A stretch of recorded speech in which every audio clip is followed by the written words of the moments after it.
शुभप्रभात मित्रांनो, मी आलो आहे आळंदीमध्ये श्री संत ज्ञानेश्वर महाराजांच्या समाधीचे दर्शन घेण्यासाठी।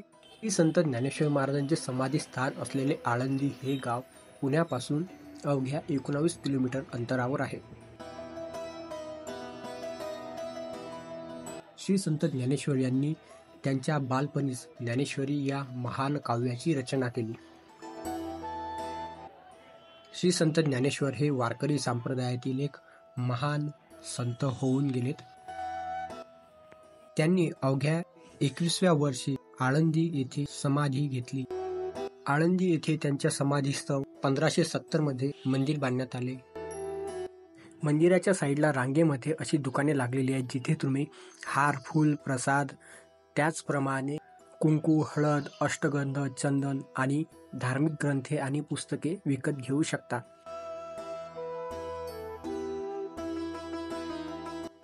मंदिराचे द्वार हार फुलांनी अतिशय आकर्षक पद्धतीने सजवलेले आहे। मंदिर बाहेरून कसे दिसते हे आपण बघूया। ही समोर जी रांग दिसते ही मुखदर्शनाची रांग आहे। मंदिराला टोटल 4 दरवाजे आहेत, त्यापैकी मुख्य दरवाजा एक डाव्या साईडला आहे, हा दुसरा दरवाजा आहे हनुमान दरवाजा, इथून पण आपण प्रवेश घेऊ शकता। तसेच मंदिराला प्रदक्षिणा घालण्यासाठी 4ही साईडला असा रस्ता आहे जिथून आपण प्रदक्षिणा घालू शकता। तर हा जो दर्शनबारीचा मार्ग दिसतो आहे हा मुखदर्शनाचा मार्ग आहे। समोर चालल्यानंतर आपल्याला डाव्या साईडला इथे एक दरवाजा दिसतो जो 2 नंबरचा दरवाजा आहे, गणेश दरवाजा। मुख्य दरवाजा सोडून पहिला हनुमान दरवाजा आणि हा दुसरा आहे गणेश दरवाजा। इथून सुद्धा आपण मंदिराच्या आतमध्ये प्रवेश घेऊ शकता। मंदिराचे बांधकाम पूर्णपणे दगडामध्ये केलेले आहे आणि ही जी कोरीव पद्धती आहे अतिशय सुबक आणि आकर्षक दिसते। हा जो दर्शनबारीचा मार्ग दिसतो उजव्या साईडला आपल्याला, तो आहे मुख्य दर्शनाचा मार्ग जो मंदिराच्या गर्भगृहामध्ये आपल्याला प्रवेश मिळवून देतो।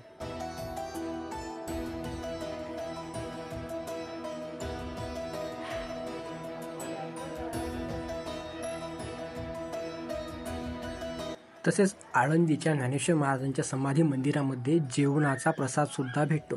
डाव्या साईडला ह्या ज्या आपल्याला पायऱ्या दिसतात या पायऱ्यांमधून आपल्याला सकाळी 10:30 ते दुपारी 2 वाजेपर्यंत माऊली अन्नपूर्णा येथे भक्तगणांना मोफत प्रसाद पुरवला जातो।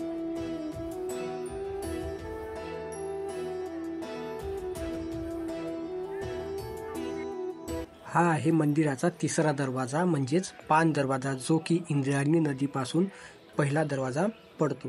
त्याचप्रमाणे समोर गेल्यानंतर आपल्याला एक इथं LCD लावलेली दिसते जी थेट गर्भगृहात चालू असलेल्या संत ज्ञानेश्वर महाराजांच्या समाधीची पूजा लाईव्ह दाखवण्यात येते।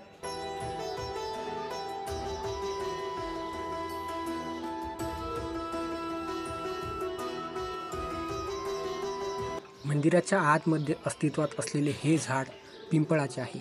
या झाडाला 7 प्रदक्षिणा पूर्ण केल्यानंतर आपल्या जीवनातले सगळे पाप नाहीसे होतात।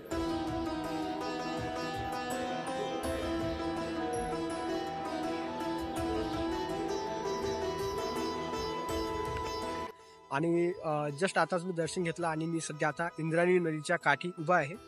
तर मी तुम्हाला दाखवतो इंद्रायणी नदी। तर ही बघा, ही इंद्रायणी नदी आहे आणि हा जो पूल दिसतो पावसाळ्यामध्ये या पुलापर्यंत पाणी टच झालं होतं, एवढं पाणी जास्त होतं। ही आहे मित्रांनो इंद्रायणी नदी। पावसाळ्यामधला व्हिडिओ तुम्ही बघितला असेल, नदीला खूप जास्त पाणी होतं। हा जो ब्रिज दिसतो ना, या ब्रिजच्या इथपर्यंत पाणी होतं, कथळापर्यंत। आणि हे जे समोर दिसते आपल्याला ज्ञानेश्वर महाराजांचे विश्वशांती केंद्र आहे। तर हे पूर्ण डुबलेलं होतं मित्रांनो पाण्यामध्ये, इथपर्यंत पाणी होतं पूर्ण। हा जो माणूस चालताना दिसतो ना आपल्याला तिथपर्यंत।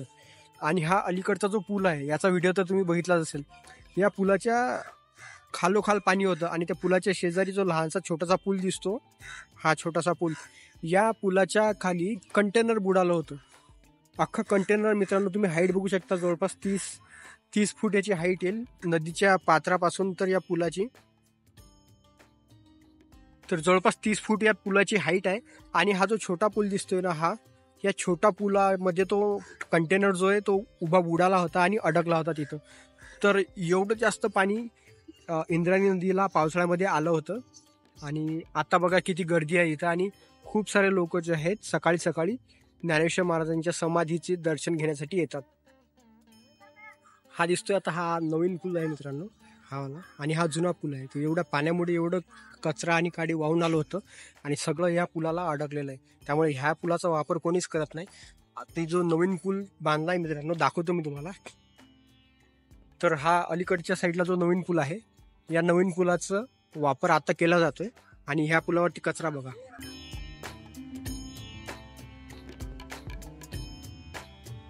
बघा किती कचरा अडकून पडलाय. मित्रांनो, जुन्या काळचा पूल अजूनही सुरक्षित आहे, भले त्यामध्ये कचरा काडी अडकलेला असेल. आणि आता बांधलेला हा पूल बघा, सगळ्या फरशा उघडून पडल्या त्याची. याला म्हणतात इंडियन बांधकाम. एवढं पाणीचा वेग प्रचंड होता की ह्या सगळ्या फरशा निघून पडल्या. आणि आता वरून बघा इंद्रायणी नदीची दर्शन बघा,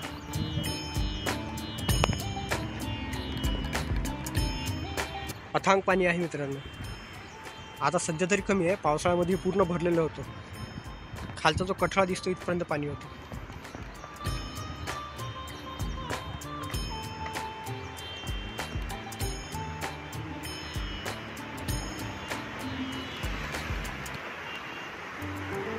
आवाज बघा मित्रांनो, आवाज बघा.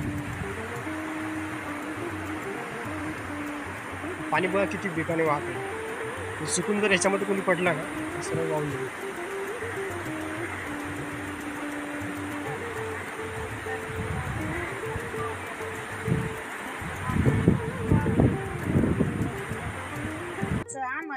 अहमदनगरहून आले. मी बुलढाण्याचा.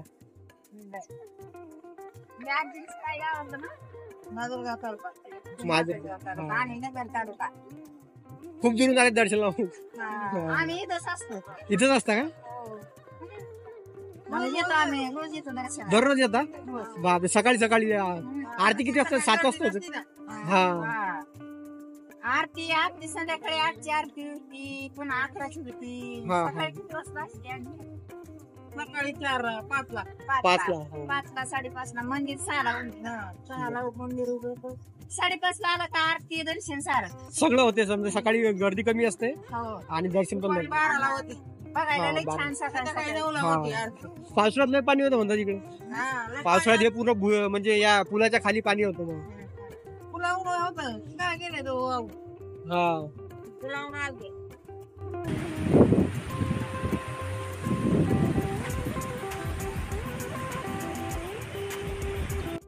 मित्रांनो, आताच आपण आळंदीहून ज्ञानेश्वर महाराजांची समाधीचे दर्शन घेतले आणि आता आपण श्री संत गजानन महाराजांचा मठ, शेगावची एक संस्था आहे आळंदीमध्ये, इथं आलो. इथं पार्किंगसाठी व्यवस्था नाही, पण रोडच्या साईडला जिथं आपण पार्किंग करू शकता. आणि हा जो रोड आहे, हा रोड आहे आळंदी ते डायरेक्ट सरळ नाशिक हायवेला भेटणार आहे.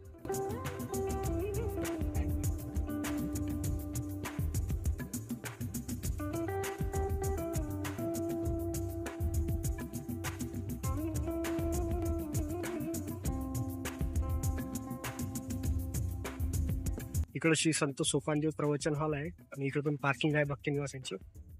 आणि इकडं श्री संत निवृत्तीनाथांचा भक्त निवास क्रमांक 1 ह्या साईडला उजव्या साईडला आहे.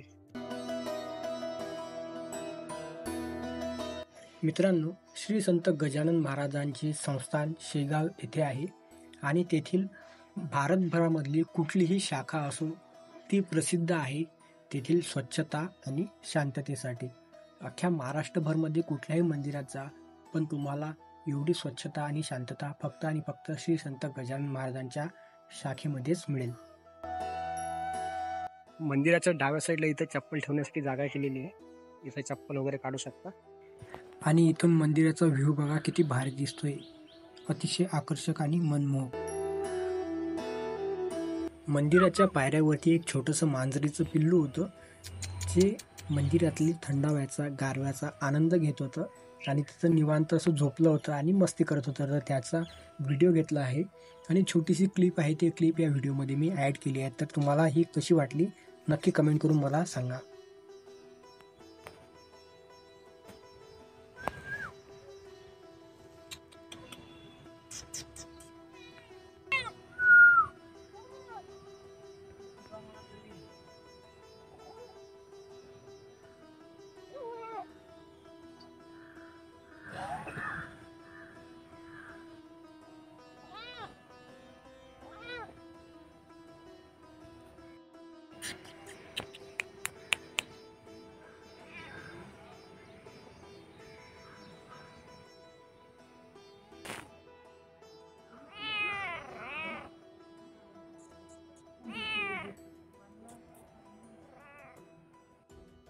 तुम्ही वर्षभरातील कोणत्याही दिवशी या मंदिरामध्ये या, तुम्हाला मंदिर कायम स्वच्छ आणि शांतच मिळेल.